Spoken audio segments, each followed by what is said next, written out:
Hello and welcome back, boys and girls, ladies and gentlemen. We're going to try part three out here for my presentation to y'all about how do we or can we know what's actually happening in this world, in the complex world of 2020. I mean, unreal things. We've got COVID. We've got schools opening potentially. We've got the Epstein case unresolved. We have trillions of dollars being printed. We have news media that is better suited as entertainment. We have some serious issues that we're all trying to figure out and what we're dealing with. And what we're going to take a look at today is some of the historical roots for not just a lot of these things that we're dealing with today, but we're going to get into the precedents in American history that are non-negotiable starting points to have in any conversation that you might have with somebody about trying to discuss, solve, address, bounce around ideas, brainstorm solutions, critically think about how to address social, cultural, economic, political issues across all lines. The quantity of information we know has increased tenfold, probably 100-fold, even since I was younger. There were three main channels on television when I was younger, and now there's 400, at least, right? Even more. And life has changed, the input has changed, the quantity of information we are exposed to is wonderful on many fronts, but it is harder to gain consensus in a world where everybody has a platform. And I'm using my own right now as the platform. So, but hopefully we can talk about and celebrate some big starting points if we're going to be able to understand what's going on right now today. Okay? Last week, or last time we were together, we talked about these, the true political spectrum from essentially a 0 to 100% of government power, power to the individual, or sliding scale power to the centralized government. The founding fathers as precedent setters of the American ideal. And that American ideal, again, is quite non-negotiable, that we are all entitled to natural rights, life, liberty, and the pursuit of happiness, that we have a Bill of Rights that says everything that the government cannot do. And those things are fundamental principles that everybody has to sort of adhere to.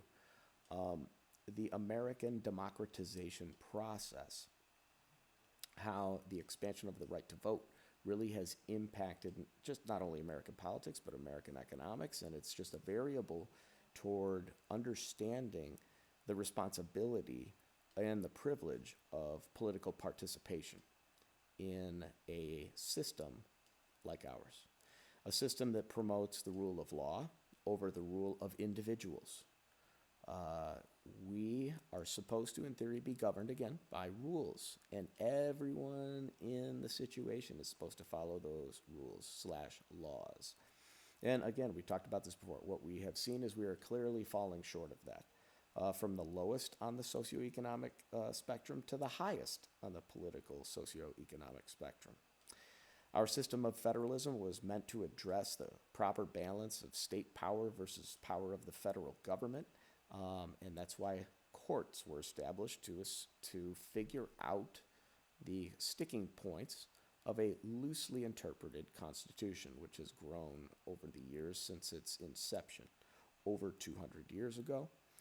The separation of church and state is a major principle that nobody is allowed to ever forget. I mean, we are all in pursuit of the truth. And any individual's interference in the pursuit of the truth of yourself or anybody else is interference with liberty. And the separation of church and state helps reinforce that doctrine. The American political party history is one that should, and people should understand the backgrounds and the major shifts in the political party system, and when we have had third parties and when we have had multi-party systems. But the conceptual origin between Hamilton and Jefferson as a starting point there to represent different discussion points in the American economic system. We'll see those here again in a little bit. and the art of rhetoric being the tool of persuasion. I thought about this a lot, and people that have known me at school know that yeah, use this analogy quite a bit. I really just like to put an idea of critical thought out there for people. What's an example again of this? A claim, a statement. I've often said if I had to write a thesis paper for college, I might start with bumper bowling is the downfall of Western civilization. That would be my thesis point, thesis statement, and I would spend the next long time in my essay trying to prove that point.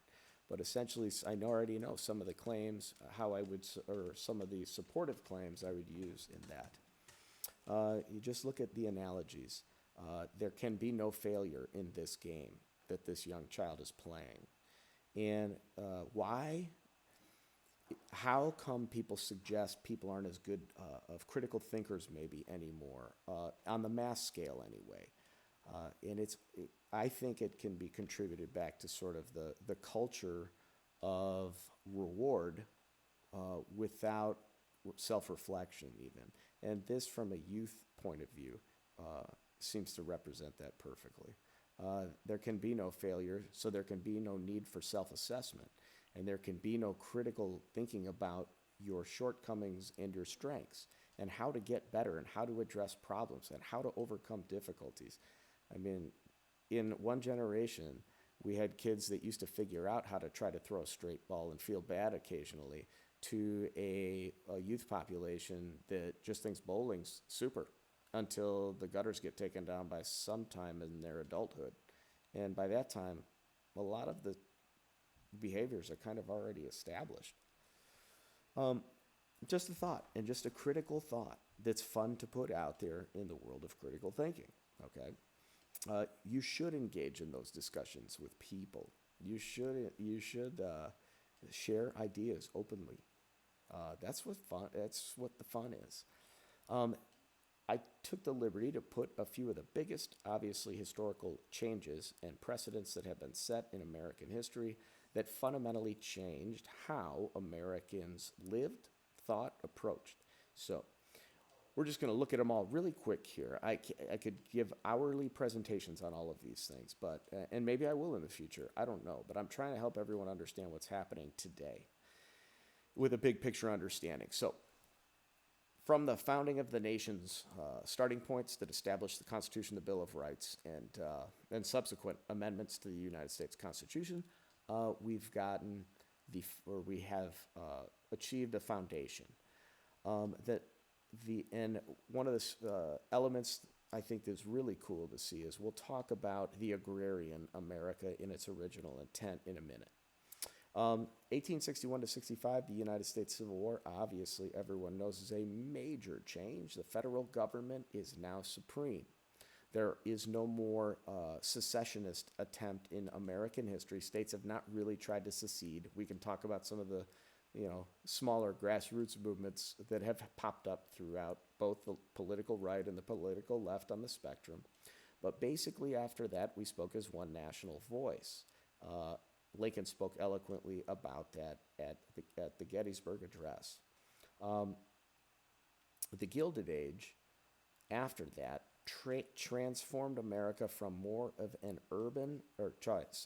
a rural or agrarian society to an urban society. By the time that ultimately came to a conclusion, so to speak, by the early 1920s, the majority of the American population was living in urban centers, or had at least dropped out of the agrarian, self-reliant, independent lifestyle. The progressive movement was a massive grassroots movement to try to correct excesses from the Gilded Age and the wealth built by different men in America like Carnegie, Rockefeller, and Morgan. And for the first time, we had seen throughout the Gilded Age that mass wealth accumulate. And in the progressive movement in Theodore Roosevelt was going to federally lead that charge, is going to try to correct the excesses. And we will add 4 amendments to the U.S. Constitution during that time period. So we'll talk more about that. Personally, I think the most important thing that has ever befell the American economic landscape, and therefore it's going to transcend everything else, social and cultural and political landscape. The world, if money makes the world go around and you don't understand the Federal Reserve and income taxes or the 16th Amendment, then you are going to be way behind in understanding how the economic system actually works in the United States. And it is cloaked in mystery for some reason, but we're going to cut it to the chase really darn fast for you. Ultimately, we're going to get a streamlined, flexible monetary system. Okay, there are great benefits to that. Okay, and there are great challenges to that. And I'm not going to hit them all. I've got an independent slide later where we'll talk about the banking system, and I'll bring that up. But knowing for our intents and purposes now that that monetary system can be streamlined and uniform, gave greater, in theory, confidence to the system. Then, and I say in theory because by 1929 we had a stock market crash and the Great Depression. And to get out of that, we actually used a lot of that Federal Reserve idea and created the New Deal. Government responsibility at some level, any level, to the well-being and welfare of the United States citizenry. If people were going to cheat, then the rule of law needed to apply to them, and that became the upper class a little bit more and more on Wall Street, perhaps, and changing the nature of government. Hey, dogs. Sorry, those are the dogs. Duke! Stop. Sorry about that. 1941 to 45, World War II. The United States will go from a more or less non-interventionist nation in world affairs, definitely involved in economics, don't get me wrong, but we were not the global police power prior to World War II that we became after World War II. So that is a major construct to understand. I think most young people might have the idea that we've always been the world's policemen, and that's just not the case. It's completely false. The idea of Keynesian economics that developed in the Great Depression and New Deal era was going to also, it's been employed ever since, and that is deficit spending, that the government will sometimes have to prime the pump with debt spending or credit to get the economy moving. We'll see how that works in a way during the Cold War and the Vietnam years. But by the end of the Vietnam years, one of the last major changes that takes place is citizens begin to question the status quo. We'll talk about the Kennedy assassination later. We'll talk about the Vietnam era and things like that. But people begin to question leadership a lot more. And they're not necessarily thinking the system's all hip, okay? So running parallel to that is the modern civil rights movement to make some of the earlier promises that were written down actually become manifest and guaranteed. The final one, or I check that, not the final necessary, because we're living through one of these moments right now.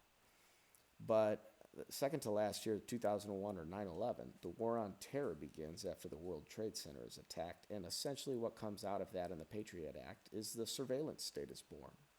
The modern surveillance state is born. The thing Orwell feared is here. And now striking a balance with what that is with oversight and citizen knowledge and awareness needs to be discussed. It just does, right?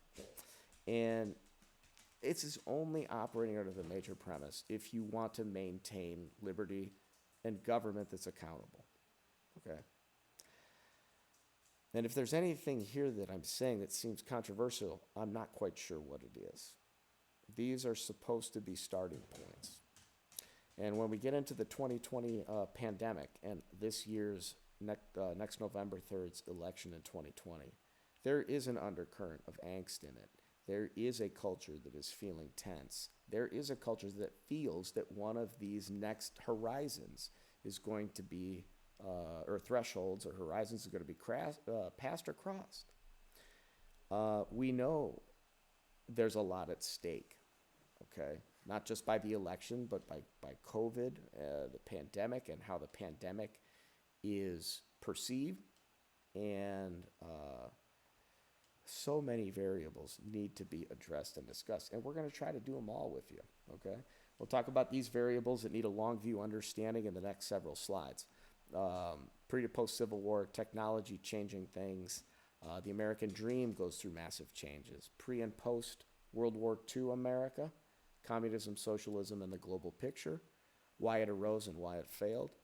Immigration policy changes throughout United States history that every kid, every citizen should understand, so they understand why there's conflict in our culture about that issue, which is another hot issue for 2020.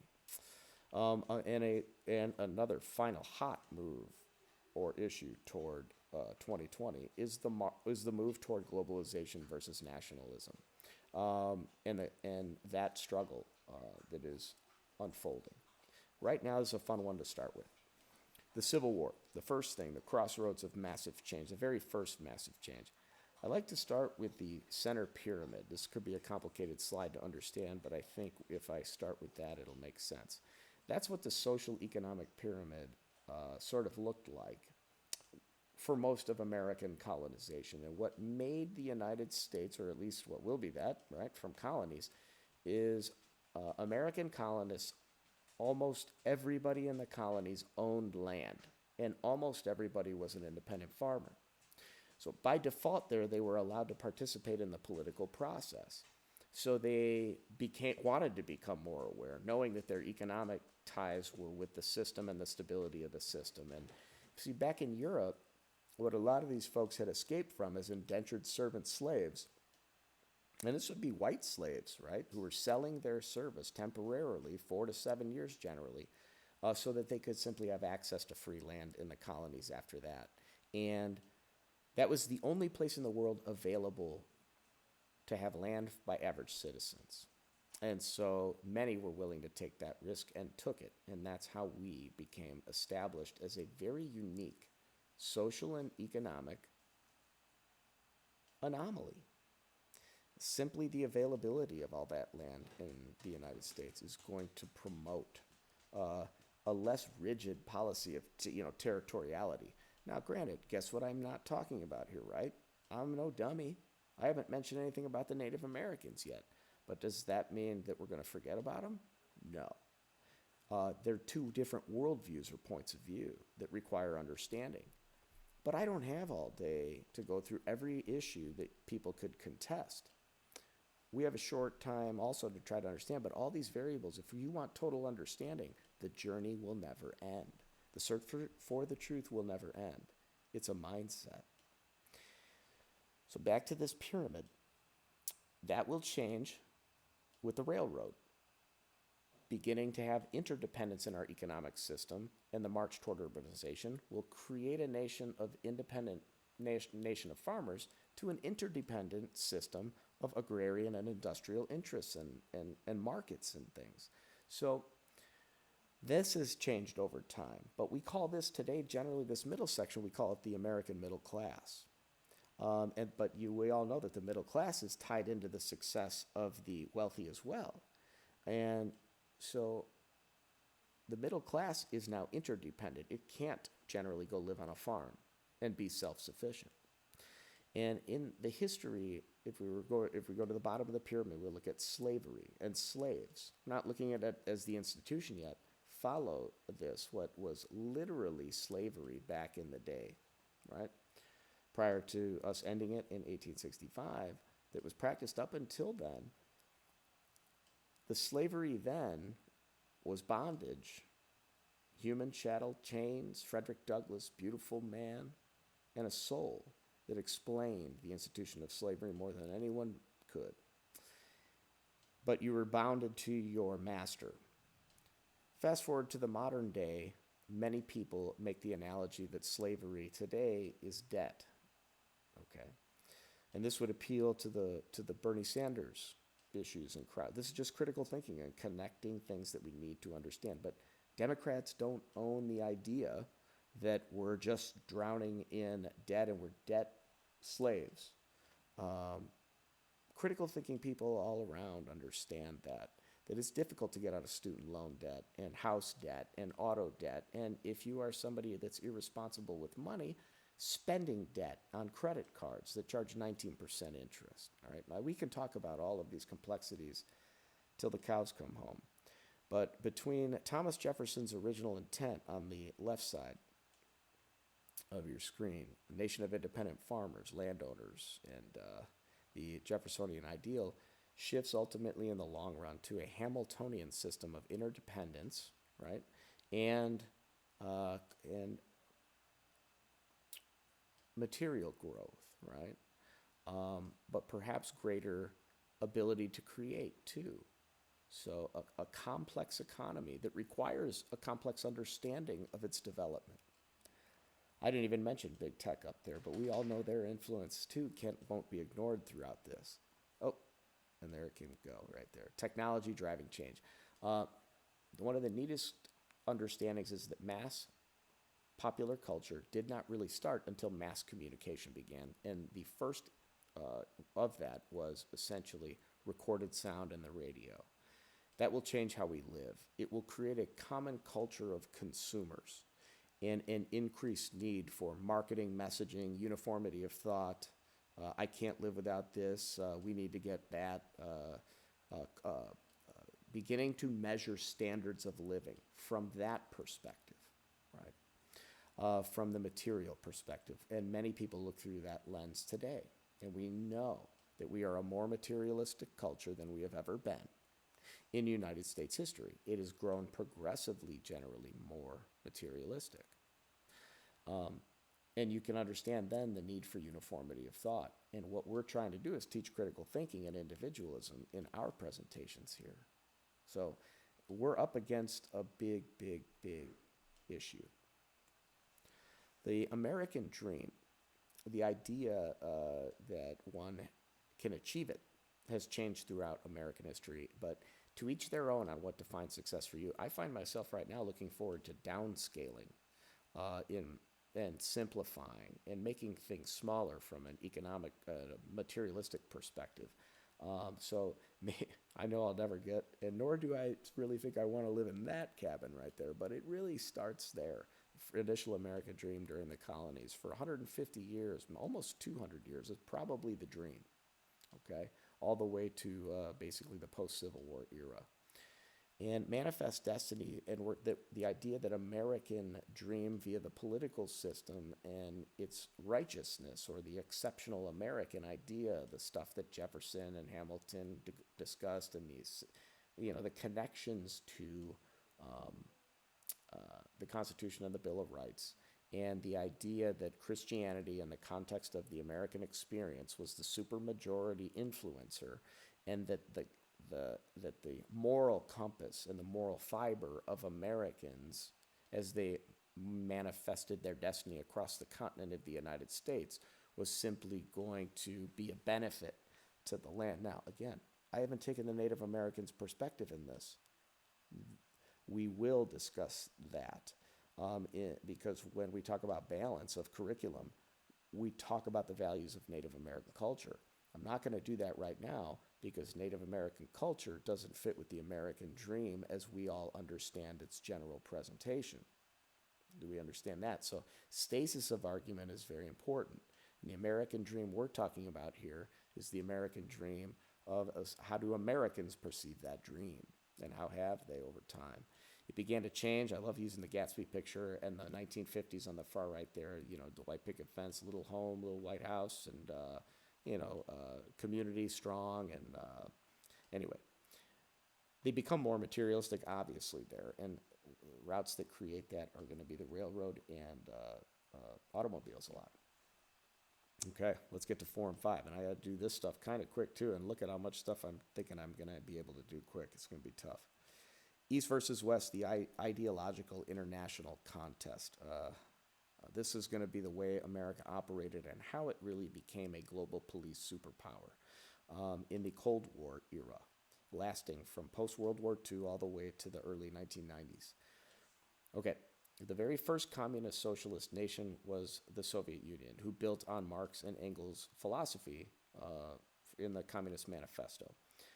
That experiment, due to many causes, in World War I led to the Russian monarchy's collapse and the rise of Lenin and the Communist Party, and then eventually Stalin, one of the most unbelievable tyrant dictators and totalitarians you'd ever seen, and does everything opposite of what Karl Marx had ever really talked about.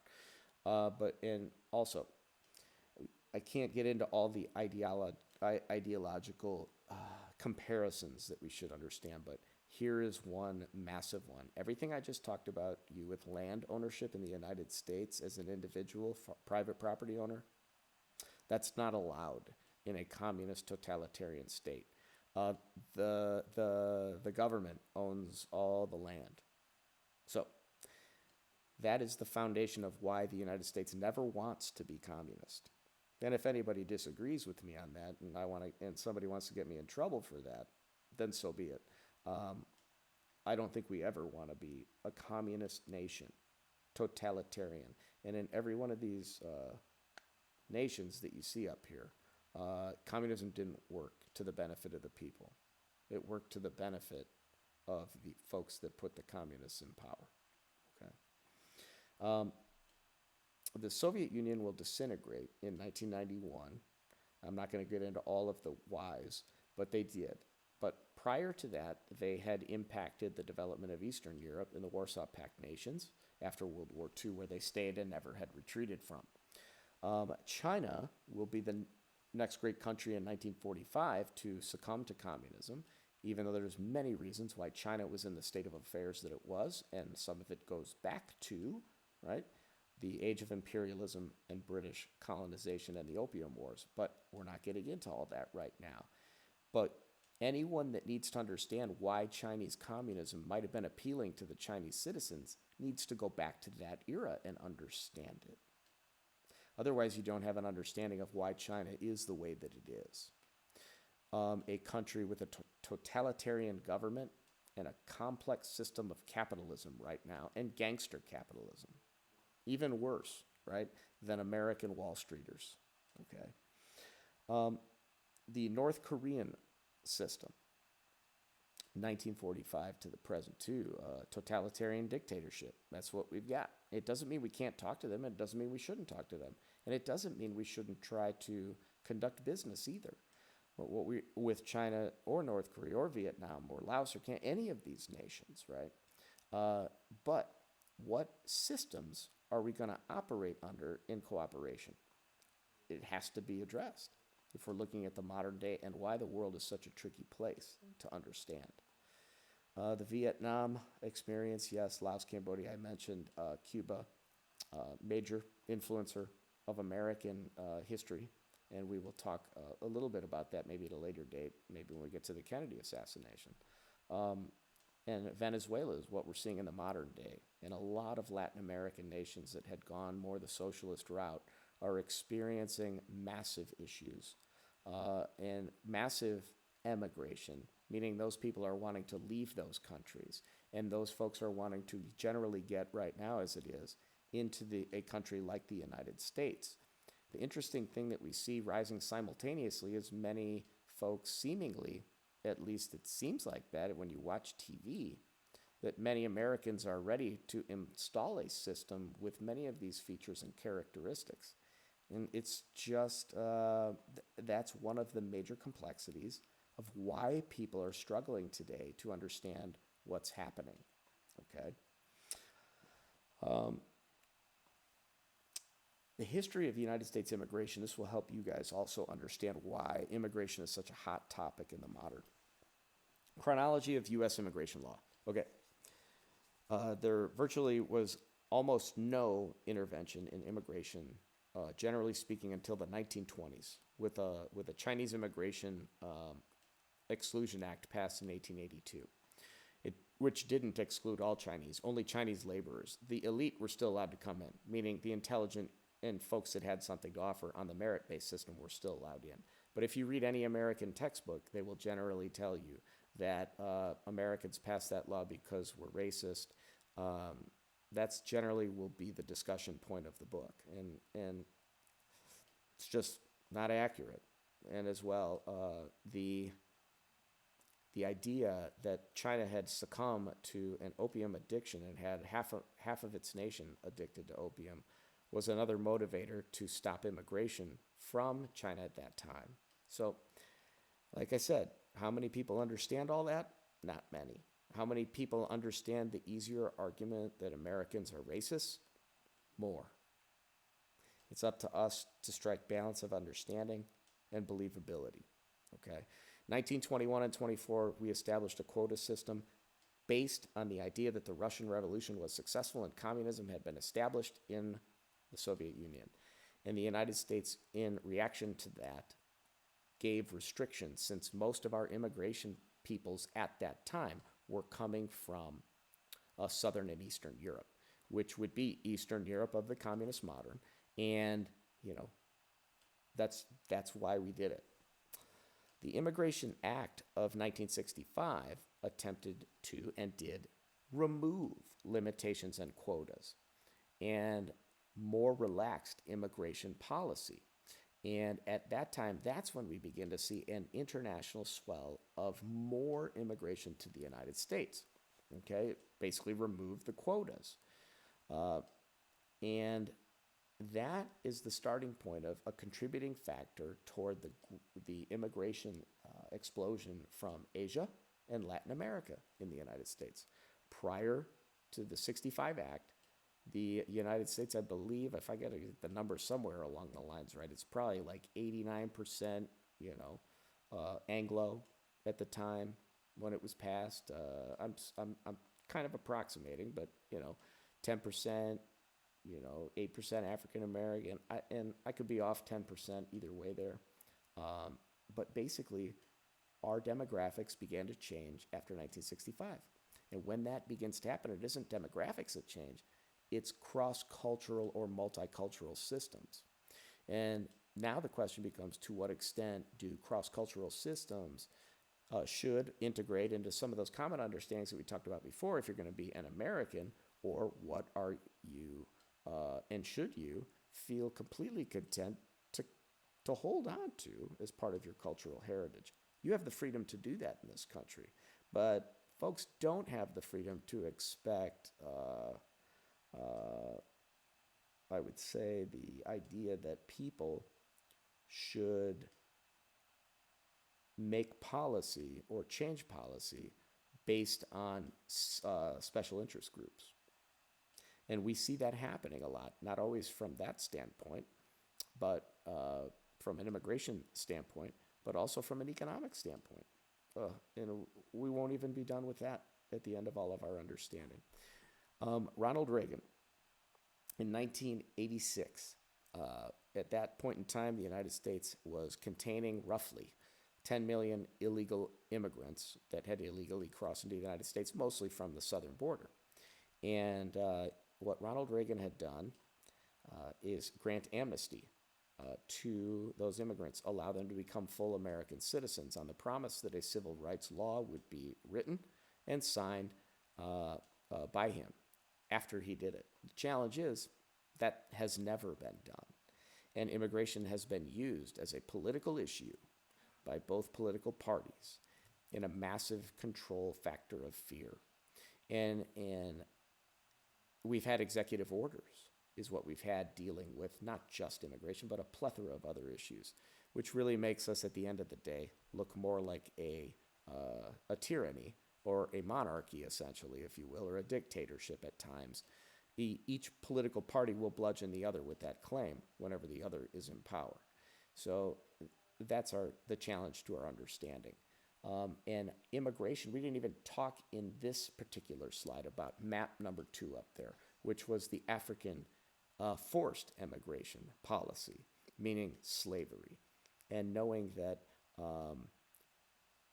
that is one of the most important parts to understand about American political, social, cultural history, and what creates, obviously, so much of some of the issues we are seeing today in regards to race, that it has to be historically understood.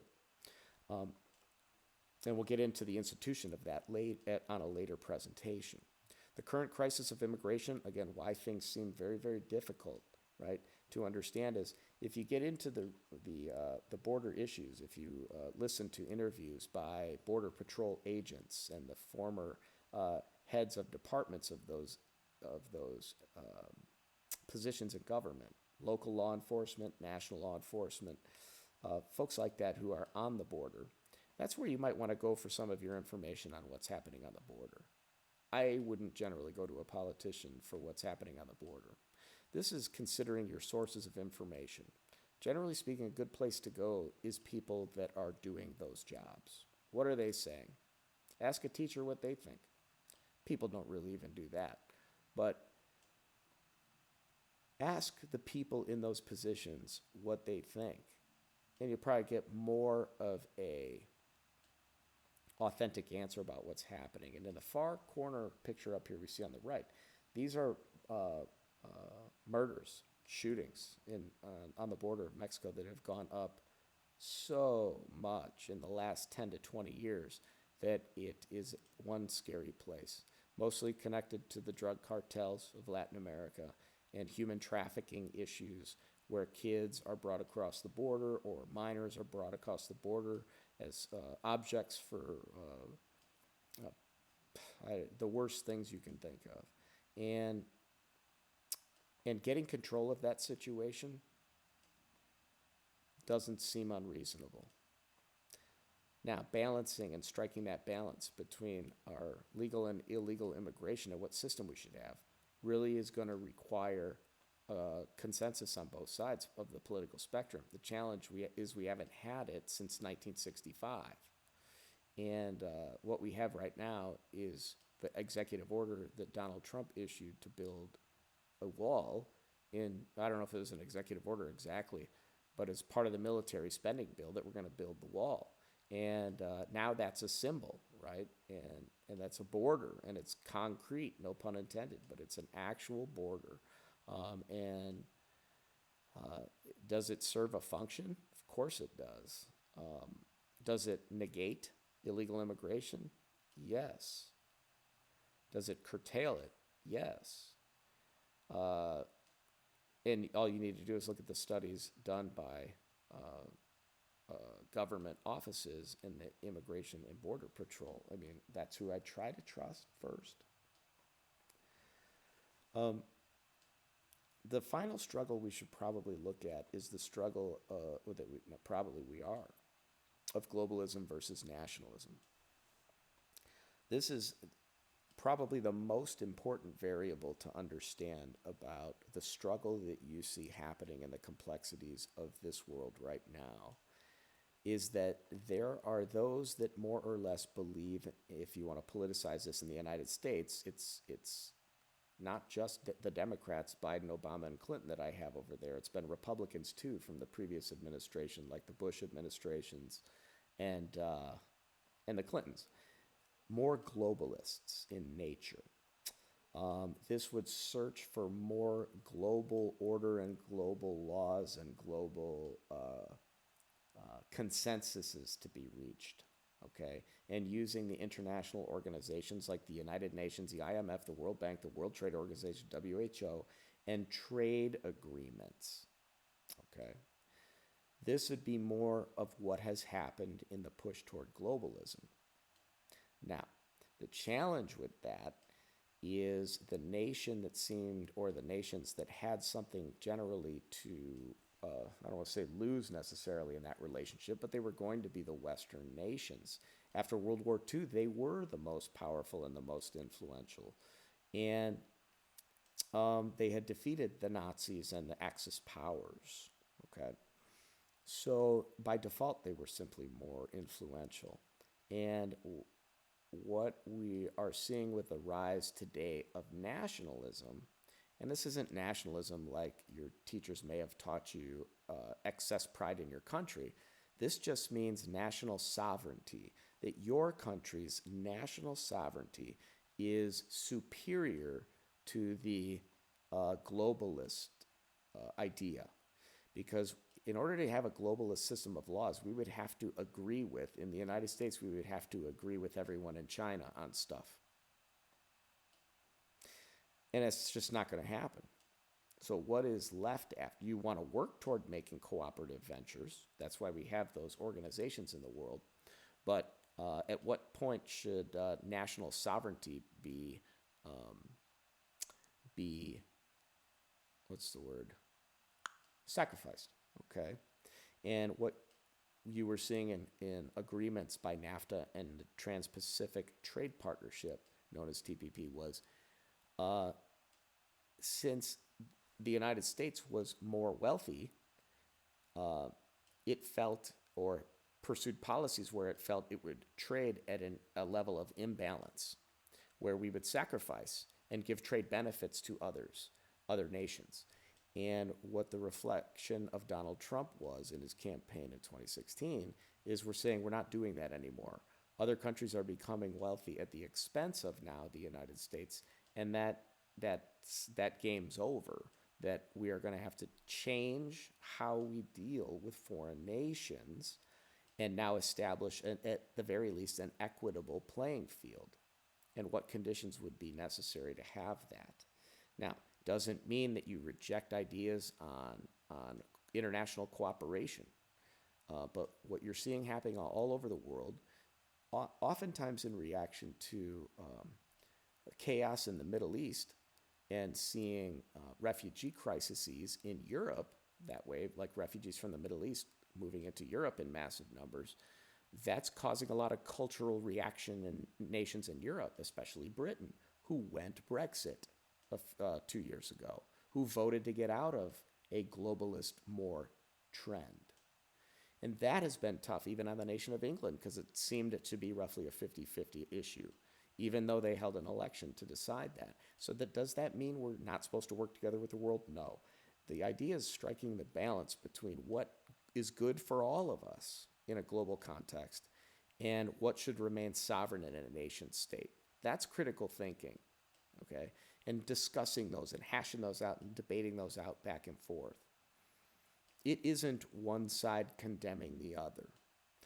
It is imperative for citizens to understand and young people to understand that that many of the ways we're consuming information are simply not going to address the levels of complexity with which these issues need to be understood. And that should, again, humble us and take us back to part one of the presentation, which is we will never know the ultimate truth. So that should humble our actions and our thoughts in the present. Before we speak, we need to listen and understand what's happening very well, because words are powerful. And when used incorrectly, they can push people to the extremes. And that's what we're seeing happen, okay? That's part of what we're seeing happen. We'll talk about more of reasons about what we're seeing happen. So our summary for today: big precedents, a timeline of major events that changed how we live. That was the historical short version of everything that has happened that changed how Americans perceive the world. The impact of technology and its growth, from the days of recorded sound and the phonograph of Edison all the way to the modern handheld device, has changed the way that we have lived. The changes in the American dream and how people perceive what that dream is and what it means to them is now so custom and individual. And yet people may have the idea that the dream means something that they might not be able to achieve. And then it becomes, what are the variables that impede the end of that achievement? And that's going to be defined differently for every individual. The American immigration system and the history of the trends in it, open versus closed versus restricted versus open again, all of those ideas need to be understood before you understand the present. And the struggle between globalism and nationalism. These are the driving things that are contributing to American, angst today. These are some of those, and we'll talk about more later with some more really fun things. So I hope you guys liked it. I think I might have carried on a little long today, and I apologize, but there's a lot of great stuff to go into. And if anybody really wants to talk more about it, hey, shoot me a shot out on email or YouTube, and maybe I'll get able to respond to you. So have a great day, night, everybody. Thanks.